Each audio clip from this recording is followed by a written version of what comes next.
Hello everyone, welcome to Jatin medical and nursing academy. आज अपन यूपीसीएचओ के प्रीवियस एग्जाम के पेपर के बारे में डिस्कस करेंगे, क्योंकि अभी रिसेंटली यूपीसीएचओ का पेपर होने वाला है, कम्युनिटी हेल्थ ऑफिसर का।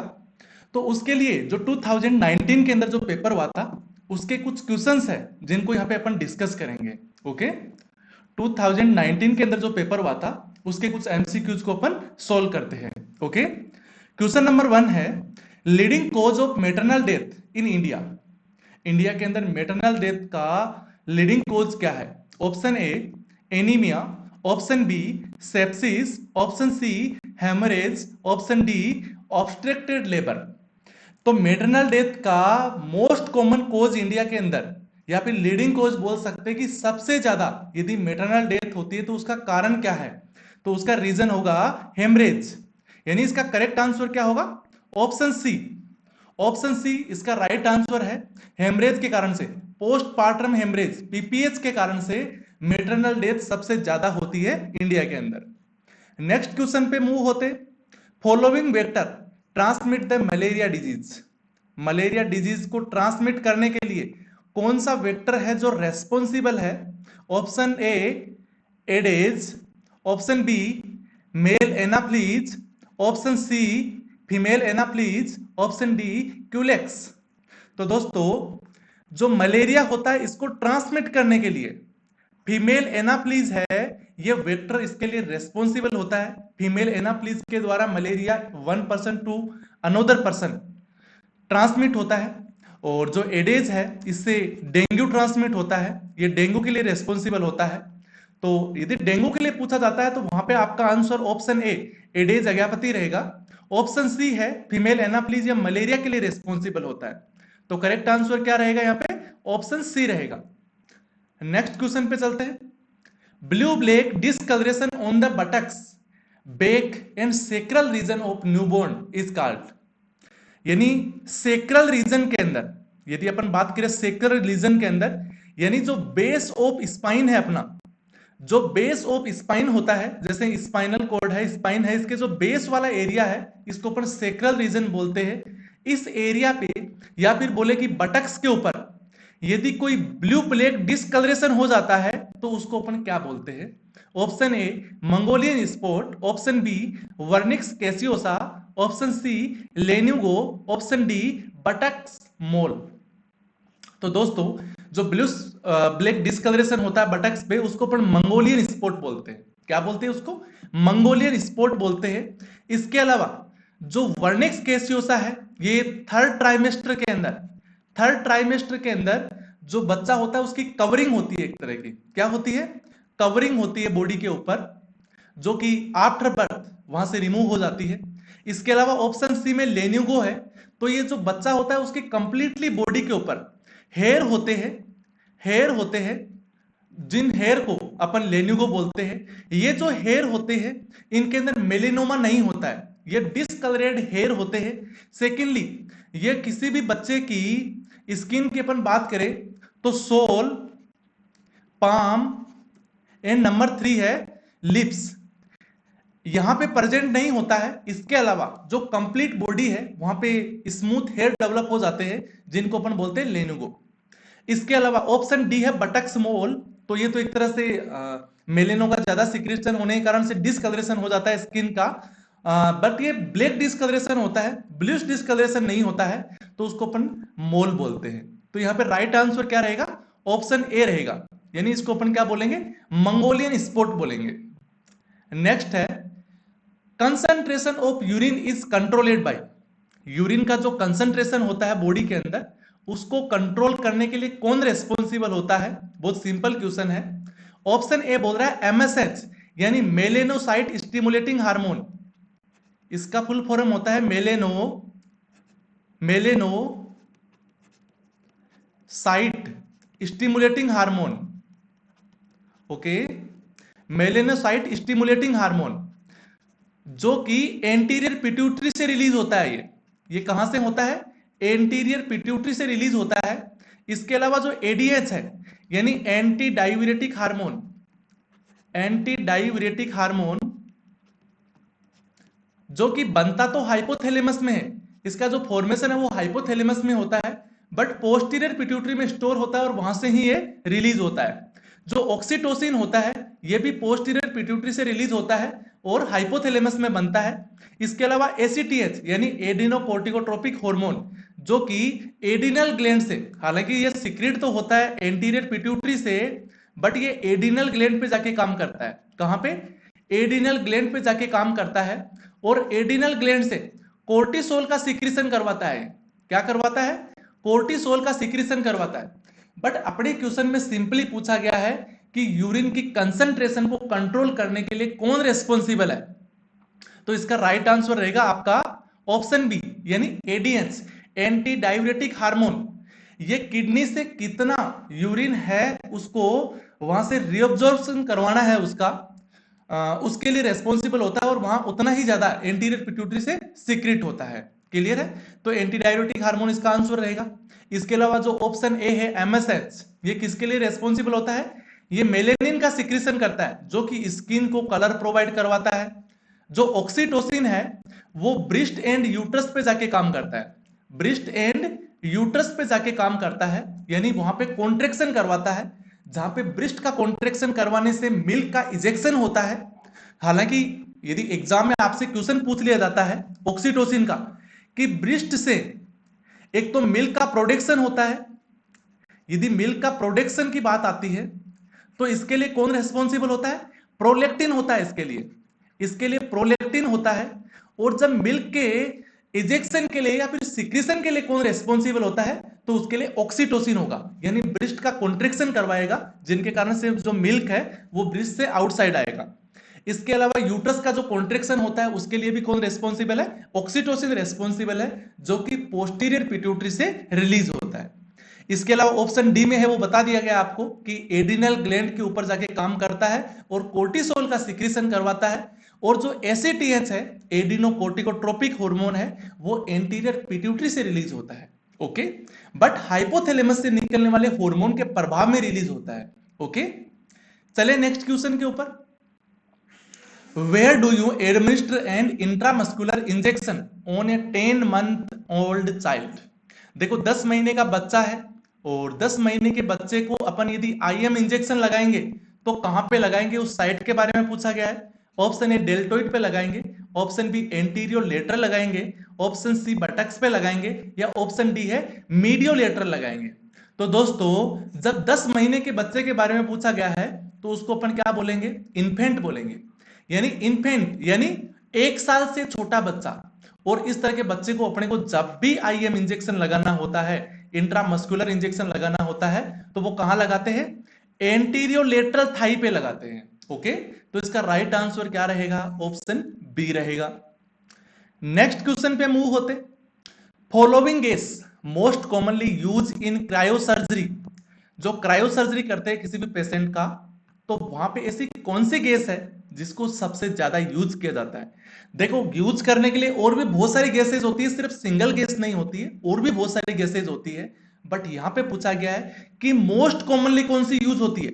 ऑप्शन ए CO2 यानी carbon dioxide, option B H2, option C N2, option D O2 यानी ऑक्सीजन। तो इसका जो राइट आंसर है वो है CO2 यानी कार्बन डाइऑक्साइड। कार्बन डाइऑक्साइड, जो कार्बन डाइऑक्साइड है वो मोस्ट कॉमनली यूज होती है।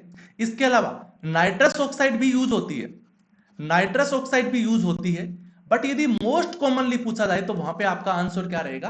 कार्बन डाइऑक्साइड रहेगा। इसीलिए यहां पे राइट आंसर आपका ऑप्शन ए होगा। नेक्स्ट क्वेश्चन पे मूव होते। Routine blood pressure measurement start from the age of. Routinely यानी एक तरह से बच्चे के बारे में पूछा गया है कि किस एज ग्रुप के बाद अपन रूटीनली ब्लड प्रेशर मेजरमेंट करना स्टार्ट कर देते हैं, किस एज के बाद?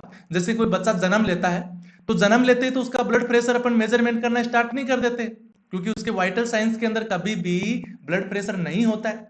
तो ऐसी कौन सी एज है जब अपन रूटीनली ब्लड प्रेशर को मेजरमेंट करना स्टार्ट कर देते हैं? Option A 3 year, option B 4 year, option C 5 year, option D 6 year. तो दोस्तों after 3 year blood pressure measurement अपन स्टार्ट कर देते हैं 3 साल के बच्चे के बाद। हालांकि जब इन्फेंट होता है तो उसका जो ब्लड प्रेशर होता है, इन्फेंट के अंदर जो बीपी होता है वो बहुत ही कम होता है, और जो इसका हार्ट रेट होता है वो ज्यादा रहता है, हार्ट रेट रहता है वो ज्यादा रहता है। तो बच्चे के अंदर 3 साल के बाद धीरे धीरे जो ब्लड प्रेशर है वो इंक्रीज होना स्टार्ट होता है, और क्योंकि उसके बाद रिक्वायरमेंट भी बढ़ जाती है। ब्लड प्रेशर क्या है? ब्लड का प्रेशर है जो हार्ट पंप कर रहा है। तो बॉडी के अंदर जो रिक्वायरमेंट जैसे जैसे एज के अकॉर्डिंग बढ़ती जाती है, वैसे वैसे उसका जो ब्लड का प्रेशर है वो इंक्रीज होना स्टार्ट हो जाता है। ओके, तो इसका राइट आंसर ऑप्शन ए हो गया है। यहां पे अपन नेक्स्ट क्वेश्चन पे मूव होते।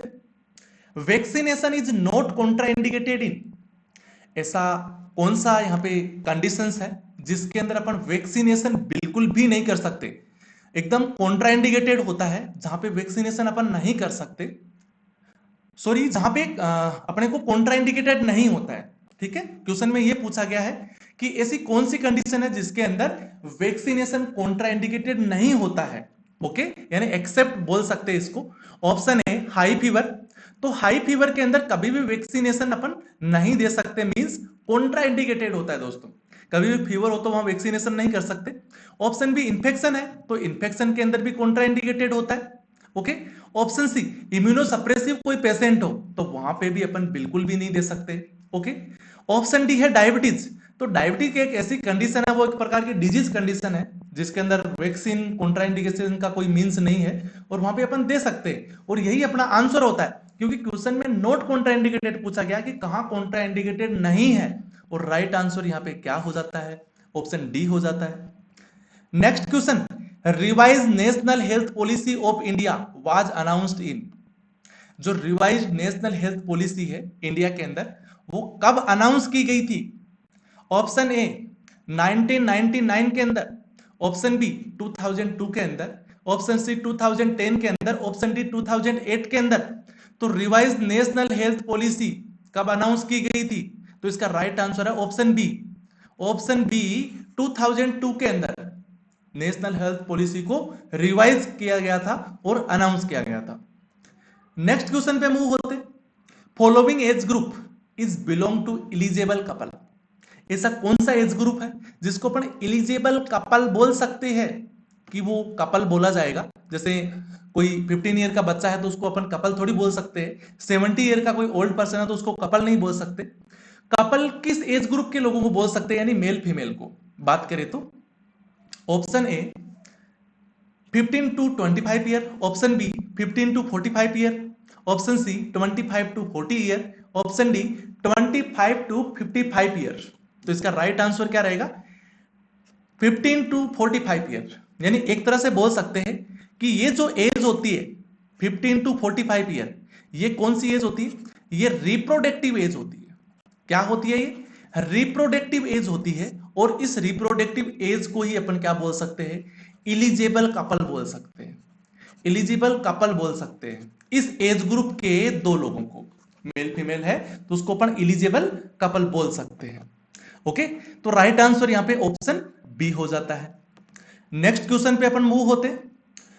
When is international yoga day celebrated, ऐसी कंप्लीट ईयर के अंदर, पूरी साल के अंदर ऐसा कौन सा दिन आता है जिस दिन अपन इंटरनेशनल योगा डे के रूप में उसको अपन सेलिब्रेट करते हैं?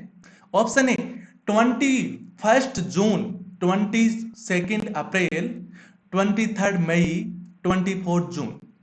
ओके, तो इसका राइट आंसर है ऑप्शन ए, यानी 21 जून। 21 जून को अपन इंटरनेशनल योगा डे के रूप में सेलिब्रेट करते हैं। Next question, the Indian mental health act was implemented in the year, जो इंडियन मेंटल हेल्थ एक्ट है उसको किस ईयर के अंदर इंप्लीमेंट किया गया था? बहुत ही सिंपल क्वेश्चन पूछा गया है, और इस तरह के जो क्वेश्चंस है वो एनएचएम सीएचओ जैसी एग्जाम के अंदर बहुत ही ज्यादा बार रिपीट होते हैं। Option A 1984, option B 1985, option C 1986, option D 1987। तो इसका जो राइट आंसर है वो है ऑप्शन डी, 1987 के अंदर मेंटल हेल्थ एक्ट इंप्लीमेंट किया गया था इंडिया के अंदर। ओके, नेक्स्ट क्वेश्चन की तरफ मूव होते।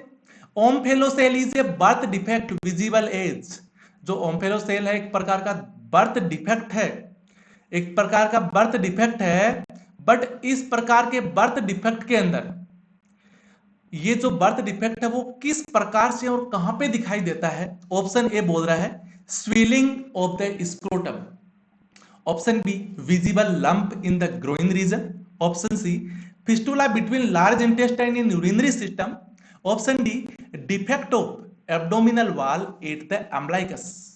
तो दोस्तों ओम्फेलोसेल क्या होता है? ओम्फेलोसेल का मतलब होता है जो एब्डोमिनल वॉल है, कहां पे? अम्बलाइकस के ऊपर। जो अम्बलाइकस होती है, जो बेली होती है, अम्बलाइकस के पास यहाँ पे जो एब्डोमिनल वॉल होती है उसके अंदर डिफेक्ट हो जाता है और वो कंप्लीटली स्किन के साथ बाहर दिखाई देती है, तो उसको अपन क्या बोलते हैं? ओम्फेलोसेल बोलते हैं। तो इसका जो राइट आंसर है वो क्या रहेगा? ऑप्शन डी रहेगा। नेक्स्ट क्वेश्चन पे मूव होते। National health mission established in which year? जो नेशनल हेल्थ मिशन है वो कब स्टेब्लिश हुआ था? कौन सी ईयर के अंदर? यानी जो एनएचएम है उसका स्टेब्लिशमेंट ईयर पूछा गया है। ओके, एनएचएम का, नेशनल हेल्थ मिशन यानी एनएचएम का स्टेब्लिश्ड ईयर पूछा गया है। Option A 2005, option B 2006, option C 2007 and option D 2008। तो दोस्तों इसका जो राइट आंसर है वो है 2005, यानी 2005 के अंदर एनएचएम जो प्रोग्राम है वो स्टेब्लिश हुआ था। तो इसका राइट आंसर क्या रहता है? ऑप्शन ए होता है। फिर नेक्स्ट क्वेश्चन पे मूव होते हैं। Who is the central minister of health and family welfare? My dear student, इस क्वेश्चन को आप बहुत ही अच्छे से समझिएगा। हर बार जो ये क्वेश्चन है इसका आंसर चेंज हो जाता है। देखो कैसे हो जाता है, क्योंकि क्वेश्चन में पूछा गया है कि सेंट्रल मिनिस्टर कौन है, किसका? हेल्थ एंड फैमिली वेलफेयर का। हेल्थ एंड फैमिली वेलफेयर का, यानी एक तरह से पूछा गया है कि अपना सेंट्रल मिनिस्टर कौन है, sorry health minister of India कौन है, हेल्थ मिनिस्टर के बारे में पूछा गया है। Option A Harshvardhan, option B JP Nadda, option C Piyush Goyal, option D Mansukh Mandaviya.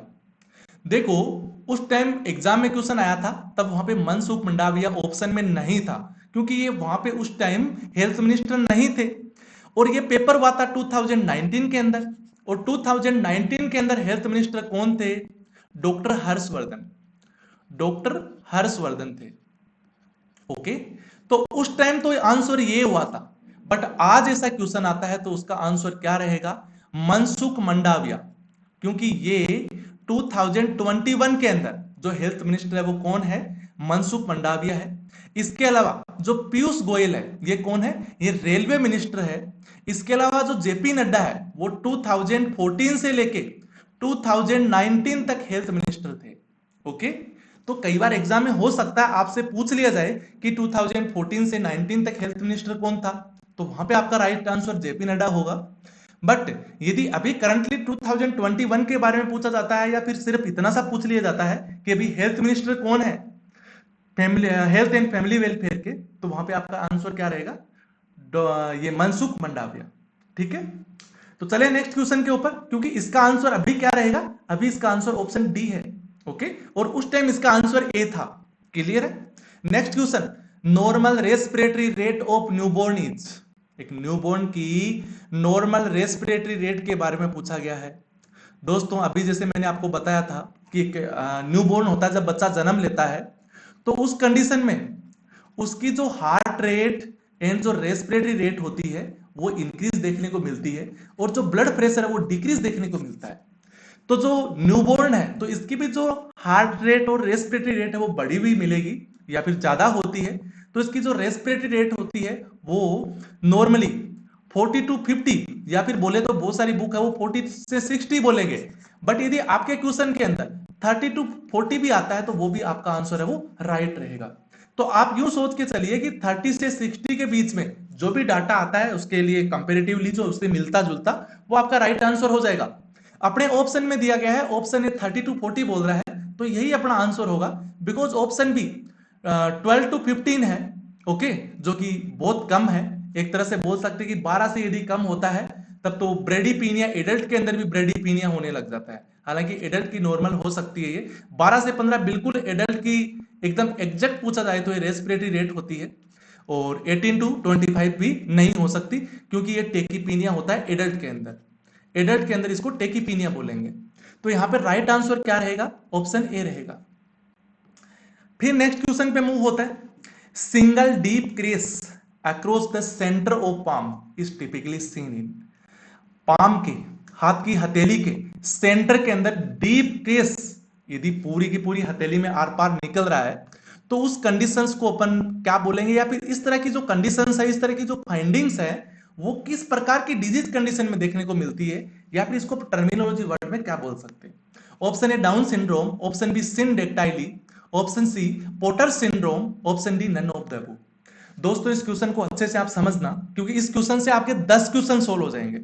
देखो इस तरह की जो भी प्रॉब्लम देखने को मिलती है वो डाउन सिंड्रोम में देखने को मिलती है। बिकॉज डाउन सिंड्रोम क्या है? एक प्रकार का क्रोमोसोमल अबनॉर्मलिटी है, क्रोमोसोमल अनोमली है। ओके, और कौन से क्रोमोसोम की? 21, यानी 21वें क्रोमोसोम की ये अनोमली है। इसके अलावा जो डाउन सिंड्रोम है उसी के अंदर इस प्रकार की जो फाइंडिंग्स है वो देखने को मिलती है, इसीलिए राइट आंसर भी यहां क्या हो जाता है? ऑप्शन ए हो जाता है। इसके अलावा अपन बात करें सिंडेक्टाइली, तो इसका मतलब होता है जो अपनी अंगुलियां होती है, जो हाथ या पैरों की कोई भी बोल सकते, वो अंगुलियां या तो कंप्लीटली या फिर पार्शियली आपस में जब चिपक जाती है, या फिर चिपका हुआ यदि कोई बर्थ होता है किसी बच्चे का, तो उसको अपन सिंडेक्टाइली बोलते हैं। अंगुलियां या फिर अंगूठा, यानी फिंगर्स या फिर थम्स, दोनों इंक्लूड होते हैं उसके अंदर। इसके अंदर फिंगर्स भी होते हैं एंड थम्स भी होता है, और वो हाथ या पैरों के किसी के भी हो सकते हैं, जो कि पार्शियली या कंप्लीटली आपस में चिपके हुए रहते हैं, तो उसको अपन क्या बोलते हैं? सिंडेक्टाइली बोलते हैं। ऑप्शन सी है पोटर सिंड्रोम।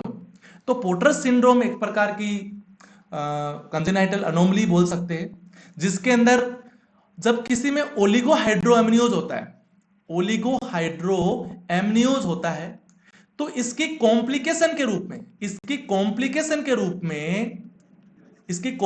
के रूप में देखा जा सकता है कि वहां पे पोटर सिंड्रोम हो जाता है, पोटर सिंड्रोम हो जाता है। अब इसमें होता क्या है कि जब यूट्रस के अंदर जो एमनियोटिक फ्लूइड है वो कम रहता है, तो उस कंडीशन में बच्चे के ऊपर फोर्स आएगा इधर से, और वो बच्चा मूव नहीं हो पाएगा उतना, और मूव नहीं होने के कारण से जो उसका फेस है वो फ्लैट हो जाता है, जो उसकी नोज है वो वहां पे ब्रॉड हो जाती है। पोटर सिंड्रोम का एक क्लासिक साइन यही रहता है कि उसकी ब्रॉड नोज हो जाती है, चपटी नोज हो जाती है, जिसको अपन पोटर सिंड्रोम बोलते हैं। बट यदि कंप्लीटली अपन डिस्कवर करें कि पोटर सिंड्रोम होता क्या है, तो ओलिगोहाइड्रोएमनियोज का एक प्रकार का कॉम्प्लिकेशंस देखने को मिलता है। ओके, तो यहाँ पे राइट आंसर ऑप्शन ए हो गया। फिर नेक्स्ट क्वेश्चन पे मूव होते हैं। Permanent teeth of child start from. बच्चे के अंदर परमानेंट टीथ कब स्टार्ट होते हैं? बहुत सिंपल क्वेश्चन है, जनरली सभी को आता है। Option A 6 year, option B 9 year, option C 12 year, option D 15 year. तो बच्चे के अंदर दो प्रकार के टीथ होते हैं दोस्तों, एक होता है टेम्परेरी और दूसरा होता है परमानेंट। जो टेम्परेरी टीथ होते हैं वो 6 मंथ के ऊपर आना स्टार्ट हो जाते हैं, और जो परमानेंट टीथ है वो 6 ईयर के ऊपर आना स्टार्ट हो जाते हैं। ओके, तो इसका राइट आंसर क्या रहेगा?